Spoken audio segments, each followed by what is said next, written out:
Shri N V Nair, ഇവിടെ എന്താണ് പാകിസ്ഥാന്റെ F-16 വിമാനം വെടിവെച്ചിട്ട കാര്യം വളരെ ആധികാരികമായി നമ്മൾ അറിഞ്ഞതാണ്. അതിനകത്തെ പൈലറ്റ് പിടിയിലായ കാര്യമൊക്കെ അതൊന്നും എന്തുകൊണ്ട് ഇന്നിപ്പോൾ വാർത്താ സമ്മേളനത്തിൽ സ്ഥിരീകരിക്കുന്നില്ല? അപ്പോൾ അതുകൊണ്ട് അതൊക്കെ ഇല്ലാത്ത വാർത്തയാണ് എന്ന് പറയാൻ പറ്റുമോ? എന്ന് പറഞ്ഞാൽ ഈ പറയുന്ന വാർത്തകളുടെ എല്ലാ വിശദാംശങ്ങളും സൈനികമായി ചിലപ്പോൾ തുറന്നു പറയാൻ കഴിയാത്തതുണ്ടാകും. അത് ഇപ്പം തന്നെ അറിയണം എന്ന് നമുക്ക് വാശി പിടിക്കാനും പറ്റില്ല. പോട്ടെ. എൻ വി നായർ, ഇന്നലെ അവർ അയച്ചത് 400 ഡ്രോണുകളാണ്. 300 to 400 ഡ്രോണുകളാണ്. 400 ഡ്രോണുകളിൽ ഒറ്റ ഒരെണ്ണം പോലും അവരുടെ ലക്ഷ്യം ഭേദിച്ചില്ലെന്ന് മാത്രമല്ല, അങ്ങോട്ടേക്ക് അയച്ച ചുരുക്കം ഡ്രോണുകളിൽ അവരുടെ രണ്ടാമത്തെ റഡാർ സിസ്റ്റം തകർത്ത കാര്യം വാർത്താ സമ്മേളനത്തിൽ പറയുന്നുണ്ട്.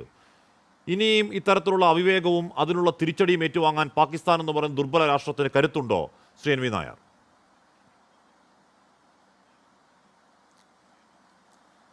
ഹാഷ്മി അടക്കം എല്ലാവർക്കും എൻ്റെ ജയ് ഹിന്ദ്. ഇന്നലെയും ഹാഷ്മിയുടെ പാനലിൽ ഞാനുണ്ടായിരുന്നു.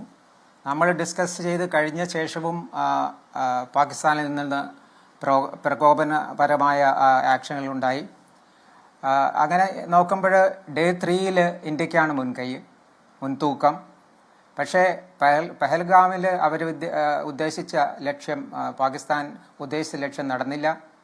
അവിടെ 26 ഒരു പ്രത്യേക മതത്തിൽപ്പെട്ടവരെ തിരിച്ചു പിടിച്ച് കൂട്ടക്കുരുതി ചെയ്തപ്പോൾ ഇന്ത്യയിൽ മുഴുവനും ഒരു ധ്രുവീകരണം ഉണ്ടായി. ഒരു ഇന്റേണൽ അൺറസ്റ്റ് ഉണ്ടാക്കാനായിരുന്നു പാകിസ്ഥാന്റെ ഉദ്ദേശം. അത് നടന്നില്ല. അന്നത്തെ വിജയം ഇന്ത്യക്കാർക്കാണ്. നമ്മുടെ ഇടയിൽ എന്തെല്ലാം പ്രശ്നങ്ങളുണ്ടോ അത് എല്ലാവർക്കും പറയാനും മോദിയെ പരസ്യമായിട്ട് വിമർശിക്കാനും എല്ലാം നമുക്ക് അധികാരമുണ്ട്. നമ്മുടെ ഒരു ത്രൈവിങ് ഡെമോക്രസിയാണെന്ന് നമ്മൾ എപ്പോഴും കാണിച്ചു കൊടുത്തിട്ടുണ്ട്. നമ്മുടെ ബഹസ്വരതയും കാണിച്ചു കൊടുത്ത ഒരു സന്ദർഭമായിരുന്നു പഹൽഗാമിലെ ഈ കൂട്ടക്കൊലയിലെ നമ്മുടെ പബ്ലിക്കിൻ്റെ റിയാക്ഷൻ. ഇന്നലെ നടന്നതായിട്ട് നമ്മൾ അറിയാവുന്നത്, പാകിസ്ഥാൻ 36 ലൊക്കേഷൻസിലാണ് നമ്മുടെ മിലിറ്ററി റിലേറ്റഡ് അസറ്റ്സ് ഉള്ള സ്ഥലങ്ങളെ, അത് ലഡാക്കിൽ ലേ മുതൽ ഗുജറാത്തിൽ പാകിസ്ഥാനുമായിട്ടുള്ള ഇന്റർനാഷണൽ ബോർഡർ വരുന്നത് സർ ക്രീക്കിൻ്റെ സെൻറ്റർ മിഡിൽ അതാണെന്നാണ് എനിക്ക് അറിയാവുന്നത്. അപ്പോൾ ഒരു വൈഡ് ഫ്രണ്ടേജിലാണ് നമ്മളെ അവർ പരിശോധിച്ചിരിക്കുന്നത്. അവർക്ക് ഉദ്ദേശിച്ച ഒരു ലക്ഷ്യവും അവർക്ക് പ്രാപ്തിയാക്കാൻ പറ്റിയില്ല. നമ്മുടെ ഇൻ്റഗ്രേറ്റഡ് ഡിഫൻസ് സിസ്റ്റത്തിൻ്റെ എഫിക്കസി അവർക്ക് നമ്മൾ കാണിച്ചു കൊടുത്തു. അവരുടെ കൗണ്ടർ മെഷേഴ്സിൽ 4 റഡാർസ് ലൊക്കേഷൻസാണ് നമ്മൾ ലക്ഷ്യം വെച്ചത്. അതിൽ ലാഹോർ അവിടുത്തെ റഡാർ കംപ്ലീറ്റ് നശിച്ചു. അവിടുത്തെ AD കവർ ഉണ്ടായിരുന്നില്ല. എന്നിട്ടും നമ്മൾ വേറെ ആഡഡ് അറ്റാക്കിനൊന്നും നമ്മൾ അങ്ങോട്ട് പോയില്ല.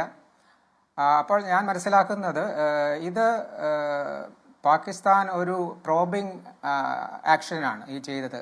നമ്മുടെ ഈ LC ഉൾപ്പെട്ട അതിർത്തികളിൽ എങ്ങനെയാണ് നമ്മുടെ എയർ ഡിഫൻസ് എന്നതിനെപ്പറ്റി അവർക്ക് ഇപ്പോൾ ഒരു ജ്ഞാനം കിട്ടിയിട്ടുണ്ട്. അതിലിപ്പോൾ ആഷ്മി പറഞ്ഞതുപോലെ നമ്മൾ ഡോഗ് ഫൈറ്റ് അധികം ഉണ്ടായിട്ട് എയർക്രാഫ്റ്റിനെയാണ് ഡോഗ് ഫൈറ്റ് എന്ന് പറയുന്നത്. അങ്ങനെ ഒരു വളരെ കൂടുതൽ ഡോഗ് ഫൈറ്റ് ഉള്ളതായിട്ട് ഞാൻ മനസ്സിലാക്കുന്നില്ല.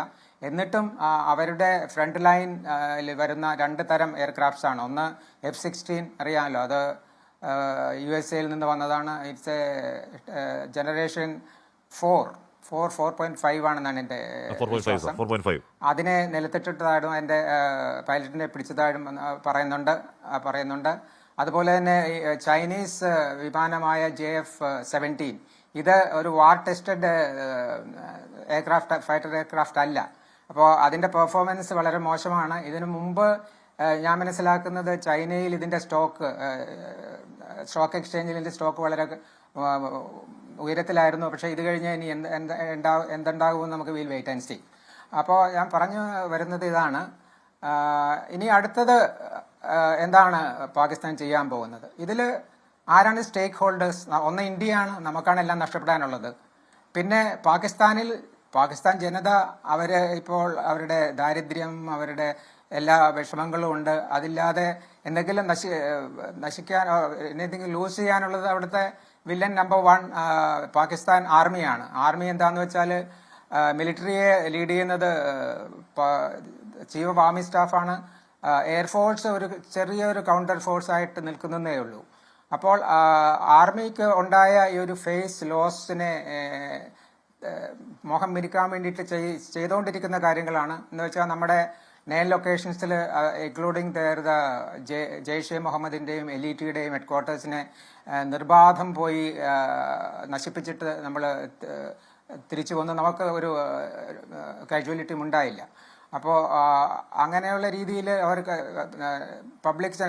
പാകിസ്ഥാൻ പബ്ലിക് അവരോട് ചോദിക്കും, നിങ്ങൾ ഞങ്ങളെ നോക്കിക്കൊള്ളാമെന്ന് ആ ഒരു ശക്തി നിങ്ങൾക്കില്ല, ഇതുവരെ ഞങ്ങൾ നിങ്ങളിൽ വിശ്വാസം അർപ്പിച്ചു, നിങ്ങൾ എന്താണ് ചെയ്യുന്നത്? അതിനുള്ള കോസ്മെറ്റിക് ആണെങ്കിലും ഓപ്റ്റിക്സ് എന്നൊക്കെ നമ്മൾ പറയുന്ന പോലെ അവർക്കൊരു ആക്ഷൻ ചെയ്യേണ്ടി വരും. അതാണിപ്പോൾ നടന്നുകൊണ്ടിരിക്കുന്നത്.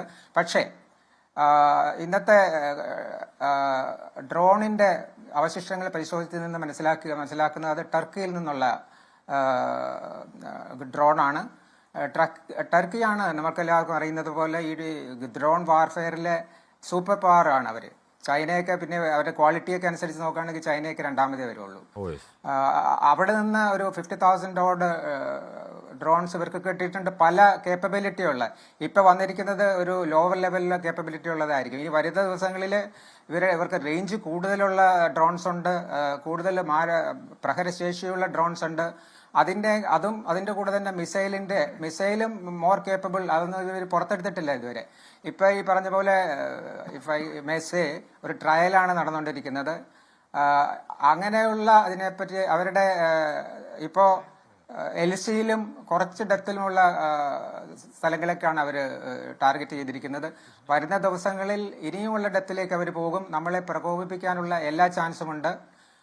പിന്നെ ഒരു കാര്യം എനിക്ക് പറയാനുള്ളത്, നമ്മളെപ്പോഴും സമാധാനപ്രിയരാണ്. പക്ഷേ ഇത്രയും വലിയ ഒരു രാജ്യത്തെ ഇങ്ങനെ വലിയ കേപ്പബിലിറ്റി ഇല്ലാത്ത ആൻറ്റി ഇന്ത്യനിസത്തിൽ ആണ് അവരുടെ ജീവന വായു. അവരെ പേടിച്ചുകൊണ്ട് നമ്മൾ ഈ 75 വർഷം ഇങ്ങനെ ജീവിച്ചുകൊണ്ടിരിക്കുകയാണ്. It has to come to an end. ഇപ്പം നമ്മൾ നമ്മൾ വിചാരിക്കാതെ കിട്ടിയ ഒരു ഓപ്പർച്യൂണിറ്റിയാണിത്. അതുകൊണ്ട് നമ്മുടെ ഒരു നാഷണൽ പവറിനെ ഒൺലി കൈനറ്റിക് ആക്ഷൻ മാത്രമല്ല, നമ്മൾ IWT ഇൻഡസ് വാട്ടർ ട്രീറ്റിയിൽ നിന്ന് അതിനെ മരവിപ്പിച്ചതിലൂടെ അതിൻ്റെ ഫലം കാണുന്നുണ്ട്. അതുപോലെ തന്നെ അതിന് സമാന്തരമായ കാര്യങ്ങളിലേക്ക് കൂടി ഒരു മൾട്ടി ഡൊമൈൻ വാർഫെയർ എന്ന് പറയില്ല, ഒരു ത്രസ്റ്റ് ഗവൺമെൻറ് പോകേണ്ടതാണ്.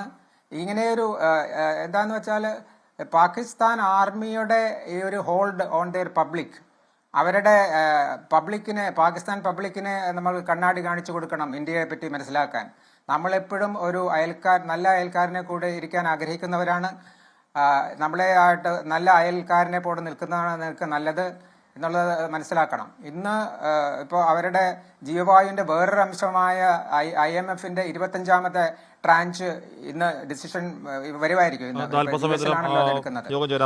അത് കിട്ടിയില്ലെങ്കിൽ അവരുടെ പ്രശ്നമാണ് എന്ന് പറഞ്ഞാൽ നമ്മൾ സമാധാനം ആഗ്രഹിക്കുന്നവരാണെന്ന് പറഞ്ഞുകൊണ്ടിരിക്കുന്നു. പക്ഷേ നമ്മുടെ സമാധാനം ദൗർബല്യമായി കണക്കാക്കുകയാണെങ്കിൽ അതൊരു നടക്കി പോവില്ല എന്നവരെ ബോധ്യപ്പെടുത്തുകയും